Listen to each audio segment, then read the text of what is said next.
Assalamualaikum warahmatullahi wabarakatuh. Kami dari kelompok 1 ingin mempresentasikan tentang pengawasan logistik, evolusi logistik, dan macam-macam organisasi dalam sistem logistik seperti yang ada di pelabuhan dan instansi yang ada di pelabuhan. Di kelompok 1 ini terdapat 6 anggota. Yang pertama ada Atita Furti Fatimah, saya sendiri Doni Putra Pratama, Gratia Virgilia, Luki Laksono, Satria Mahdi Yuvarga, dan Loisa Kapresi.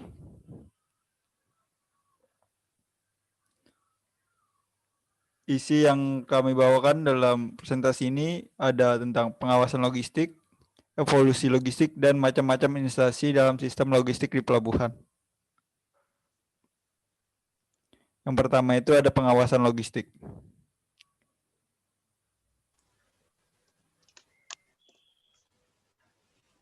Saya akan menjelaskan yaitu pengawasan logistik. Yang pertama yaitu fungsi pengawasan.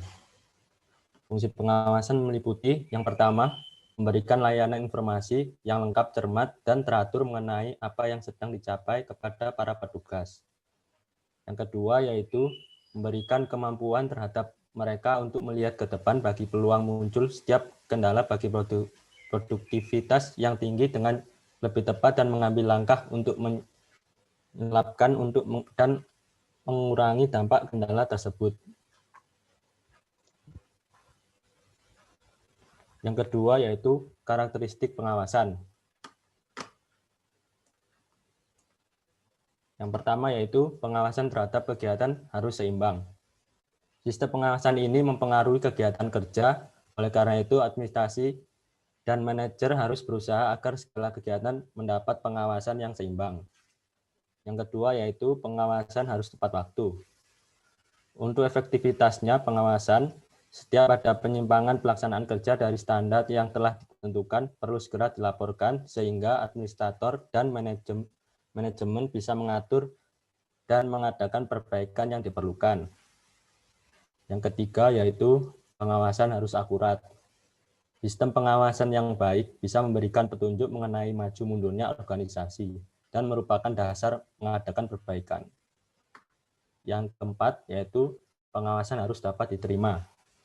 Siapapun enggan bila diawasi apabila pengawasan dianggap ketat.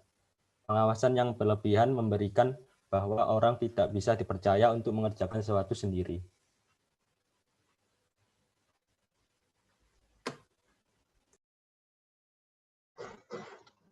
Yang selanjutnya ada proses pengawasan.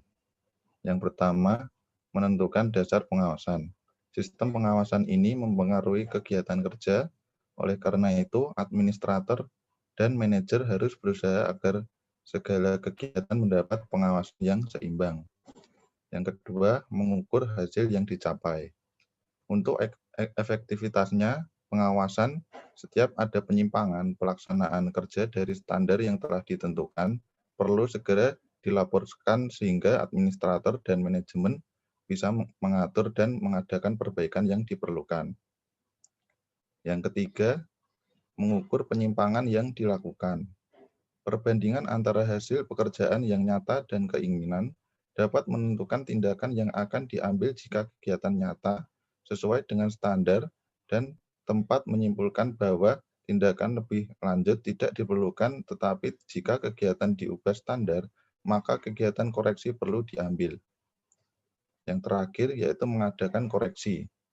Langkah terakhir dalam proses sistem pengawasan adalah mengadakan koreksi terhadap kegiatan-kegiatan yang telah dilakukan dengan membandingkan pelaksanaan dengan standar yang telah ditetapkan. Pemimpin dapat melihat apabila diperlukan perbaikan atau tindakan. Yang selanjutnya ada fungsi pengawasan persediaan logistik. Yang pertama, untuk dapat memenuhi kebutuhan atau permintaan konsumen dengan cepat. Yang kedua, untuk menjaga kontinuitas produksi atau menjaga agar perusahaan tidak mengalami kehabisan persediaan yang berakibat terhentinya proses produksi. Yang ketiga, untuk mempertahankan dan meningkatkan penjualan dan laba perusahaan. Yang keempat, menjaga agar pembelian secara kecil-kecilan dapat dihindari karena dapat mengakibatkan biaya pemesanan menjadi lebih besar. Yang terakhir, menjaga agar persediaan di gudang tidak berlebihan karena dapat mengakibatkan meningkatnya resiko dan juga biaya penyimpanan di gudang. Yang selanjutnya yaitu ada fungsi pengawasan mutu logistik. Fungsi pengawasan logistik yang pertama yaitu agar barang hasil produksi dapat mencapai standar mutu yang telah ditentukan. Yang kedua, mengusahakan agar biaya inspeksi dapat ditekan sekecil mungkin. Yang ketiga, mengusahakan agar biaya desain dari produk dan proses dengan menggunakan mutu produksi tertentu dapat menjadi sekecil mungkin. Yang keempat, mengusahakan agar biaya produksi menjadi serendah mungkin. Selanjutnya itu ada evolusi logistik. Evolusi logistik ini terbagi menjadi 4 sampai sekarang. Yang pertama itu ada logistik 1.0. Pada logistik 1.0 ini penggunaan sistem logistik sederhana, aktivitas logistik belum terintegrasi dan jaringan logistik belum terbentuk atau struktur operasinya bersifat lokal. Yang kedua itu ada penggunaan sistem push delivery proses, perencanaan, pelaksanaan, dan pengendalian material dilakukan secara manual atau dan insourcing. Yang ketiga, kegiatan intralogistik dilakukan secara mekanis dan dikendalikan secara mekanis. Kegiatan pergudangan dan inventory dilakukan dan dikendalikan secara manual atau tidak otomasi. Yang keempat itu ada sarana transportasi digerakkan dengan sistem engine dan tidak terkoordinasi. Nah, selanjutnya ini logistik 2.0 atau era elektronisasi. Pada era ini terbentuknya logistik yang terintegrasi, sudah dilakukan pengembangan jaringan logistik global dan supply chain management. Yang kedua itu penggunaan sistem full delivery process, perencanaan, pelaksanaan dan pengendalian secara terelektronisasi dan mulai dilakukannya outsourcing. Yang ketiga itu ada kegiatan intralogistik termasuk sistem penanganan material dilakukan dengan tenaga listrik dan dikendalikan dengan tenaga manusia. Yang keempat, kegiatan pergudangan dan inventory mulai direncanakan, dilaksanakan dan dikendalikan secara terotomatisasi. Sarana transportasi digerakkan dengan sistem engine dan terkoordinasi.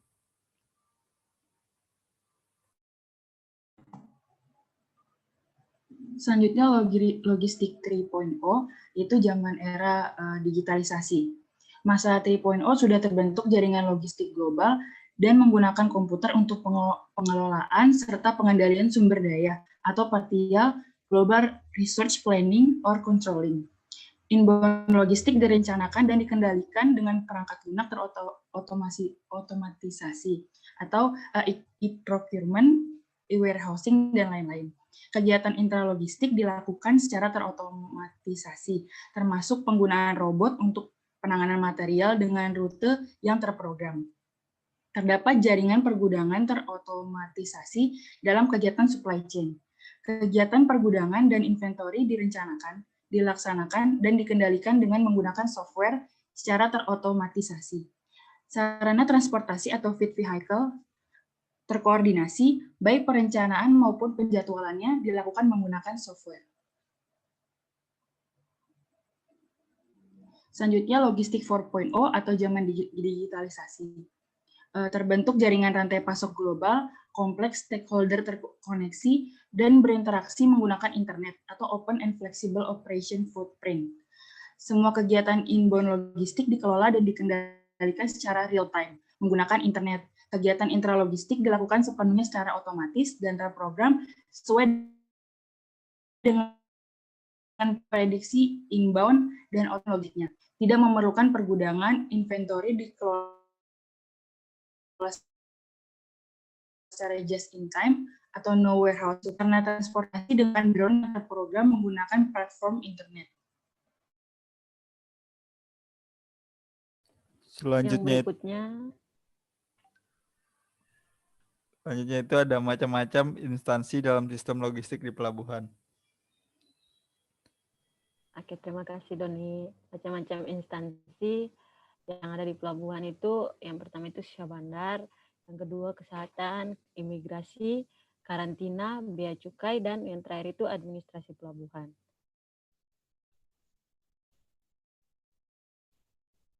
Sebelum kita membahas tentang instansi yang ada di pelabuhan, sebelumnya kita harus membahas tentang fungsi pelabuhan. Pelabuhan menurut Undang-Undang Nomor 17 Tahun 2008 tentang Pelayaran mempunyai 4 fungsi. Fungsi yang pertama yaitu gateway atau pintu gerbang, yaitu pintu yang dilalui orang dan barang ke dalam maupun keluar pelabuhan yang bersangkutan. Yang kedua ada fungsi link atau mata rantai, di mana fungsi ini adalah memfasilitasi pemindahan barang muatan antara moda transportasi darat dan moda transportasi laut, menyalurkan barang masuk dan keluar daerah pabean secepat dan seefisien mungkin. Yang ketiga, yaitu ada fungsi interface atau antarmuka, di mana fungsi ini artinya adalah dalam arus distribusi suatu barang, mau tidak mau harus melewati area pelabuhan 2 kali, yakni 1 kali di pelabuhan muat dan 1 kali di pelabuhan bongkar. Fungsi yang terakhir yaitu adalah industrial entity, di mana jika pelabuhan yang diselenggarakan secara baik akan bertumbuh dan akan mengembangkan bidang usaha lain.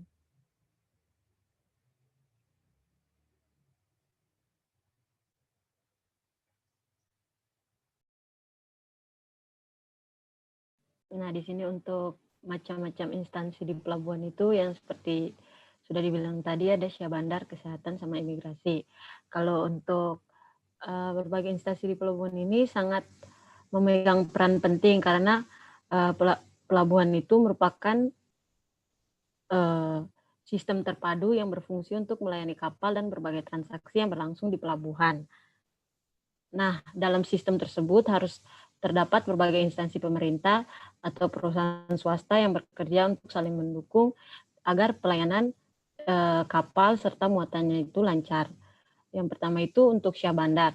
Syah bandar itu menurut Undang-Undang RI Undang-Undang Republik Indonesia nomor 17 tahun 2008 pasal 1 ayatnya yang ke-56, syah bandar adalah pejabat pemerintah di pelabuhan yang diangkat oleh menteri dan memiliki kewenangan tertinggi untuk menjalankan dan melakukan pengawasan terhadap dipenuhinya ketentuan pengaturan perundang-undangan untuk menjamin keselamatan dan keamanan pelayaran. Yang berikutnya itu kesehatan. Kesehatan itu merupakan instansi kesehatan berfungsi untuk memeriksa penyakit manusia yang memasuki pelabuhan dan berwenang memeriksa setiap manusia yang masuk ke wilayah Indonesia serta dapat menahan apabila terbukti mengidap penyakit. Yang terakhir yang berikutnya itu imigrasi. Imigrasi itu menurut Undang-Undang RI nomor 6 tahun 2011, imigrasi itu merupakan bagian dari perwujudan pelaksanaan penegakan kedaulatan atas wilayah Indonesia dalam rangka menjaga ketertiban kehidupan berbangsa dan bernegara menuju masyarakat yang adil, makmur berdasarkan Pancasila dan Undang-Undang Dasar 1945. Nah, di sini ada tugas dan fungsi dari ketiga instansi yang ada di pelabuhan tadi.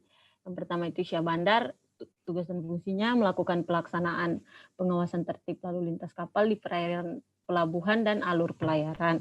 Yang kedua, melakukan pelaksanaan dan pengawasan kegiatan alih muat di perairan pelabuhan, kegiatan salvage dan pekerjaan bawah air, pemanduan dan penundahan kapal.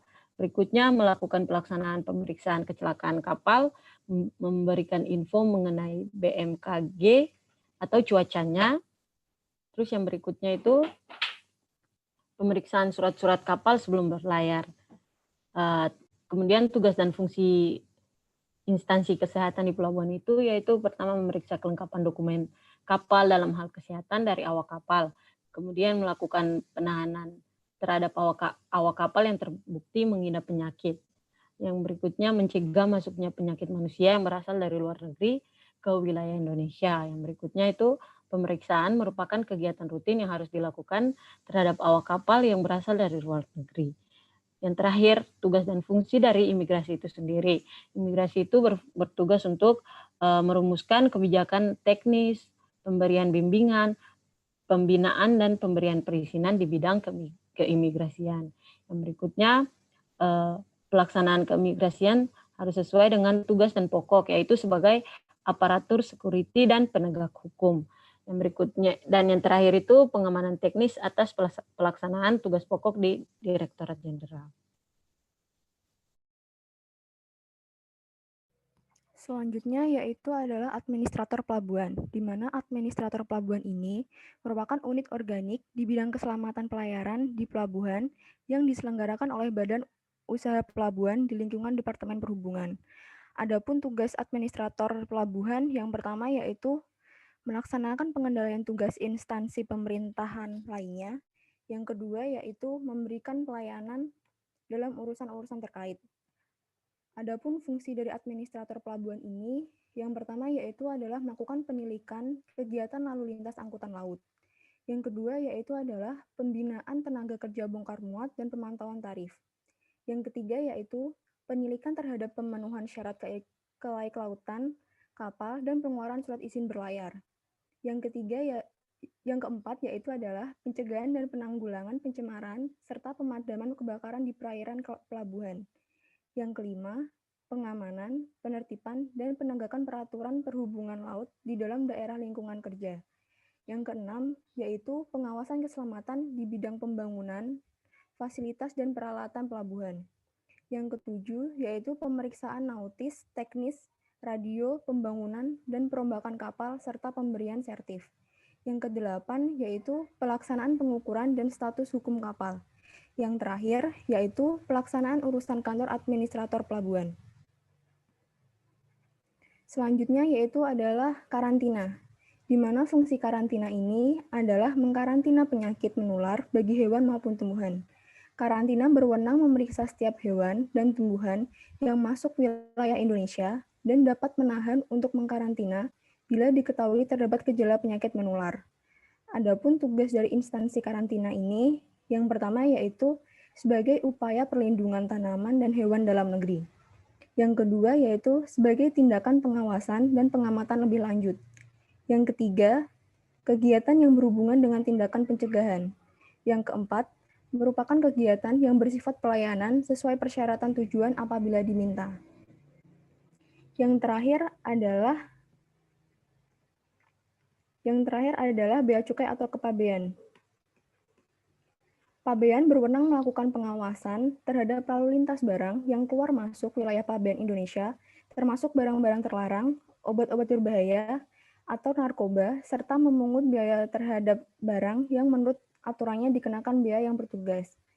Adapun fungsi dari bea cukai, yang pertama yaitu melakukan pencegahan masuknya barang-barang dari luar negeri tanpa didasari dokumen-dokumen resmi.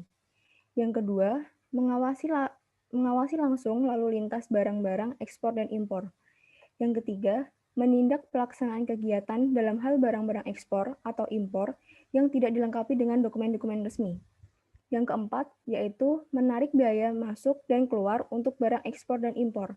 Yang terakhir adalah melakukan tindakan sesuai hukum terhadap pembawa barang-barang terlarang yang masuk ke wilayah negara Indonesia.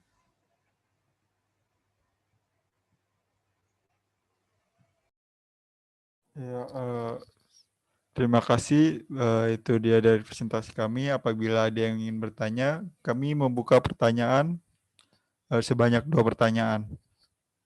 Bagi teman-teman yang ingin bertanya, silakan.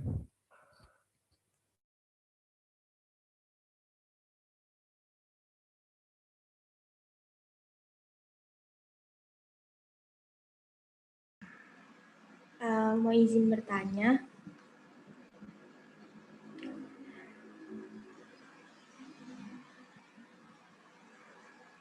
Iya, silakan.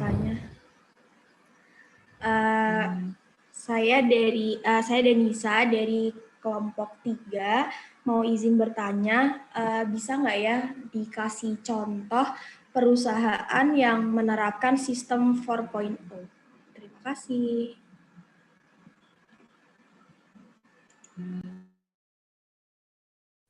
Ya, terima kasih pertanyaannya. Akan kami tampung dulu.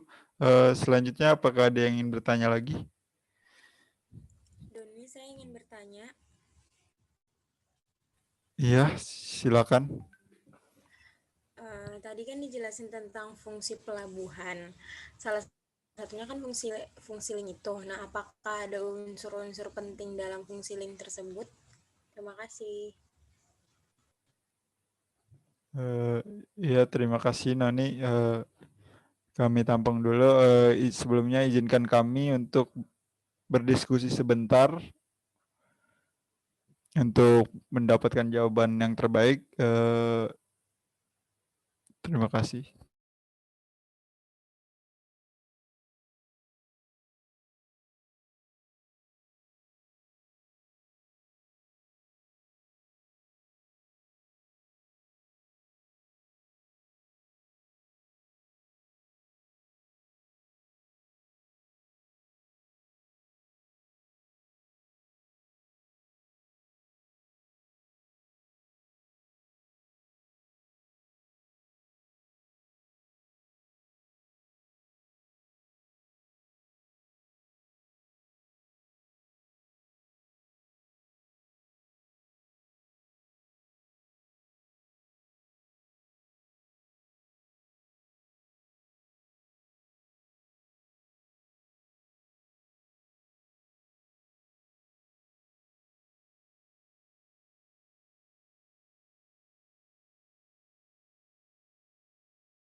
Iya, mari selanjutnya sesi menjawab pertanyaan yang akan dijawab oleh Gratia Virgilia.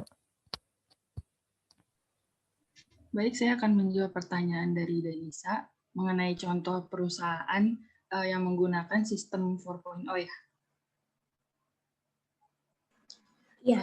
Sebelumnya saya akan menjelaskan penerapan dari industri 4.0 itu sendiri. Jadi penerapan industri 4.0 dalam bidang logistik berkaitan erat dengan Internet of Things atau IoT. Nah, IoT sendiri ini sebenarnya adalah konsep yang cukup sederhana, yang artinya itu menghubungkan semua objek fisik di kehidupan sehari-hari ke internet. Selanjutnya ada artificial intelligence atau biasa kita dengar dengan AI atau AI, itu seperti kecerdasan buatan. Selanjutnya ada cyber physics system atau CPS, komputasi awan, komputasi kognitif, dan big data yang mengarah ke machine learning. Nah, secara sederhana ini, industri 4.0 ini merupakan kolaborasi antara teknologi otomatisasi dengan teknologi cyber. Beberapa implementasi industri 4.0 dalam bidang logistik dapat berupa robotik, sensor, GPS tracking, warehouse automation, dan machine learning. Nah, selain itu juga dapat berupa pemanfaatan teknologi IoT untuk pencatatan dan pelacakan barang. Nah, untuk contohnya itu adalah perusahaan JNT Express. Nah, perusahaan ini tuh telah menerapkan otomatisasi sistem sortir dan pemanfaatan teknologi IoT berupa detail tracking system secara real time. Nah, tentunya dengan penerapan ini biaya operasional menjadi lebih murah, meminimalisir kesalahan manusia atau human error, dan meningkatkan kepercayaan konsumen. Nah, dengan layanan ini juga pastinya akan membuat pelanggan merasa tenang dan nyaman karena mengetahui keberadaan barang yang dinanti-nantikan kedatangannya. Nah, layanan ini itu juga tersedia di website atau aplikasi yang bisa diunduh di Google Play atau App Store. Seperti itu, Danisa. Gimana, Danisa? Iya, Gratia. Terima kasih. Sama-sama. Ya, selanjutnya akan menjawab pertanyaan dari Noni yang akan dijelaskan oleh Atita Furti Fatimah. Baik, sebelumnya saya akan mengulang pertanyaan dari Noni, itu tentang unsur penting yang terdapat pada fungsi link ya? Iya, Tita. Dilihat dari sini kan link itu bisa diartikan sebagai mata rantai. Adapun unsur-unsur penting yang dapat dinamakan bahwa itu adalah fungsi link. Yang pertama yaitu adanya kegiatan menyalurkan atau memindahkan barang muatan dari kapal ke truk. Yang kedua yaitu operasi pemindahan berlangsung cepat artinya minimum delay. Jadi delaynya itu berkurang, tidak terlalu banyak waktunya. Yang ketiga yaitu adalah adanya efisiensi. Efisiensi di sini itu artinya adalah biayanya. Biaya yang dikeluarkan itu tidak terlalu banyak. Begitu Noni, apakah ada yang kurang jelas? Baik Tita, terima kasih sudah jelas. Baik Noni, sama-sama.